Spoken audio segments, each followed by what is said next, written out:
Vamos agora com a nossa coluna de medicina, hoje conversando sobre próteses mamárias. Tudo bem, doutor Fábio? Tudo bom, Ana Cláudia? Muito obrigada por aceitar nosso convite novamente, doutor. Muito obrigado. Doutor, fala pra gente um pouquinho sobre esse histórico da evolução das cirurgias de prótese mamária. Prótese foi uma coisa que nasceu... Prótese tem quase a minha idade. Prótese nasceu em 1960. Não é? Os estudos foram um pouco anteriores. Agora, a prótese clínica em 1960 começou a ser bem utilizada. Era uma prótese lisa e era uma prótese que tinha bastante contratura capsular. Então ela evoluiu para uma prótese texturizada, que a superfície é crespinha como vidro jateado.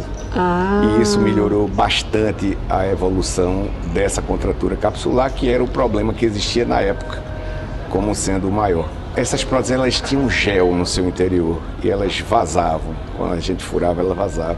Nossa. Na evolução, vieram as próteses com revestimento de espuma de poliuretano, que são as próteses que têm uma incidência de contratura muito inferior às suas antecessoras. E em todas, né, o gel foi substituído por um gel mais coesivo, que não vaza mais. Então, ao longo dos anos, a prótese foi se modificando em envoltório, em conteúdo e em forma também. Nossa. Elas tinham uma forma bem plana, depois elas foram aumentando a projeção, projeção média, projeção alta, até as próteses atuais que são de projeção extra alta. São mais naturais? As outras marcas chamam de cônica. Ficam mais naturais? Dão mamas mais projetadas, né? Menos redondas, né? E mais... Que era muito marcada, né, antigamente? Muito em forma de bola, né? É isso, Dava doutor. aquela mama muito larga e muito baixa. Essas próteses, elas deram uma mama mais afilada. E a gente hoje tem todos os formatos para poder jogar olha só. o que a paciente tem nela, né? Não se abandonou nenhum formato. Existe um formato em gota que as pacientes perguntam muito, mas que eu acredito que tem uma utilização bem reservada na minha prática clínica. E eu utilizo muito as próteses de formato cônico e as próteses médias, né, também, e de projeção alta também são utilizadas a depender de cada caso. Mas a prótese, ela evoluiu muito e hoje em dia, tanto que hoje em dia elas não precisam mais ser trocadas. A gente põe uma prótese que fica sem data de troca. Ou seja, fantástico, doutor. A gente não sabe por quanto tempo ela dura. Estima-se que por mais de 50 anos. Nossa! Né? Ou seja, a maioria das pacientes, como elas já colocam a prótese mamária com 20, 25, 30 anos, jamais retirarão as suas próteses. Maravilha. Eu lembro que teve uma época, justamente, eu acho que foi nessa transição que o senhor falou do tipo de prótese, que várias famosas tiveram, né, que trocar porque estavam com problema de vazamento. Foi logo nessa época? As primeiras próteses, elas duravam 10 anos. Né? E essa marca ficou. Né? A coisa que é negativa marca. Aí as pessoas ficaram com medo. E marca mais do que a positiva, ou seja, ela já não precisa mais ser trocada. Fantástico. Mas a cabeça das pessoas ainda tem esse número, 10 anos. Todas as pacientes me perguntam: doutor, eu vou trocar com 10 anos? Não, você não vai trocar a sua prótese com 10 anos. Vai ser pro resto da vida, praticamente, né? Ou se, como qualquer coisa da vida, houver alguma intercorrência, né? Claro. Então não é uma coisa absoluta. Sem dúvida. Mas a incidência de troca hoje é muito rara. É pequena. Doutor? Muito rara, é mais ou menos dentro de uma faixa. Bom, em 100, às vezes a gente não troca nenhuma. Puxa vida. Agora, doutor Fábio, é verdade que a cirurgia de prótese mamária é a campeã? Com certeza. Os tabus foram caindo e o uso foi aumentando, né? No início de 1960, na década de 60 e década de 70, existiam muitas dúvidas do silicone ser ou não uma coisa inócua, uma coisa que a gente pudesse usar com tranquilidade, né? Claro. Ele foi bastante estudado antes de ser utilizado para isso, mas a dúvida existia. E as pessoas eram muito reticentes, ainda mais havia alguns tabus associados, ou seja, A prótese, ela pode causar câncer, a prótese, ela pode esconder câncer, a prótese pode causar doença reumática. E tudo isso caiu, né? O tempo foi apagando e derrubando de um por um. E eu até brinco com as pacientes, eu digo assim, o muro de Berlim caiu. Nossa! Né? E agora as pacientes podem usar mais livremente prótese, porque os exames radiológicos, eles são muito potentes e detalhados. Sim. E a gente consegue ver toda a mama, apesar da presença da prótese. E também foi descartado completamente qualquer tipo de associação da prótese mamária como causadora de câncer mamário ou outras doenças associadas a ela. Claro. Doutor Fábio, no caso de uma reparação, uma pessoa que teve um problema de câncer de mama e teve que retirar a mama, teve que retirar a parte da mama, como é que funciona nesse caso? Muito frequentemente a gente faz uso de prótese mamária, muito, né? Existem várias técnicas de reconstrução de mama.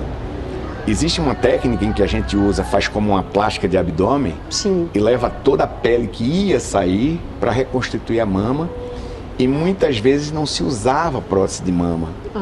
Hoje, a gente sabe que usando a prótese a gente dá uma mama mais firme, mais parecida com a mama natural e com mais forma. Então é muito comum na reconstrução de mama a gente usar prótese não só para dar volume, mas também com a intenção de dar forma e consistência à mama, né? Olha só. Fazer uma mama que não caia, que não desmonte com o tempo, né? Então as pacientes de reconstrução de mama que fizeram a mastectomia por tumores mamários também são muito beneficiadas com o uso de prótese. Agora, qual é o perfil dessas pacientes? Quem é que procura essa cirurgia? Hoje em dia, o tipo de paciente que procura implante mamário se diversificou muito, né? Elas são cada vez mais jovens, né? Com a perda do medo, as adolescentes procuram consultório para colocar os implantes. As mulheres de meia idade colocam, as pacientes de mais idade também colocam, né? E uma dúvida muito comum nelas é que se vale a pena colocar uma prótese antes da gravidez, né? Ah, sim. E eu sempre esclareço para elas que existem 2 procedimentos que devem ser feitos antes da gravidez: a lipoaspiração e a prótese. Olha a prótese só. vem a beneficiar a paciente que vai engravidar na medida em que ela reduz a formação de estrias e mantém mais a forma da mama no pós-parto. Né? Então aquela ideia de que a mama ficaria mais estragada e que a paciente deveria esperar ter bebê para colocar a prótese, a gente sabe que isso hoje não é verdade. Quebrou esse paradigma. Quebrou o paradigma completamente. Então, muitas pacientes de várias idades e de vários formatos de mama procuram a gente para colocar a prótese. E a prótese também se diversificou em indicação, na medida em que hoje a gente não coloca a prótese apenas para aumentar a mama. Como eu já falei antes, a gente coloca também para dar forma.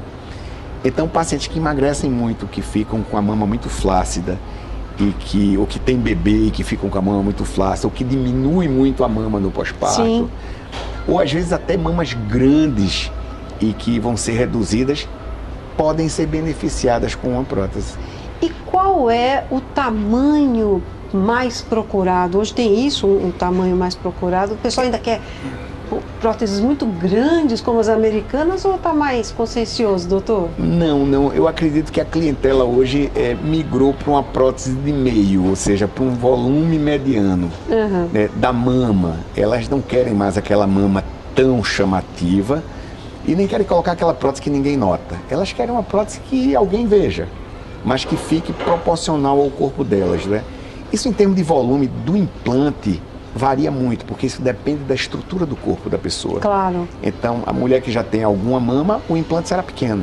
A mulher que não tem mama nenhuma, o implante será grande. Agora, a nível de produtor, de vendedores, de empresas vendedoras de implantes, eles têm um mapinha que diz que a prótese mais utilizada no Brasil é a prótese que fica entre 300 e 340. Tá?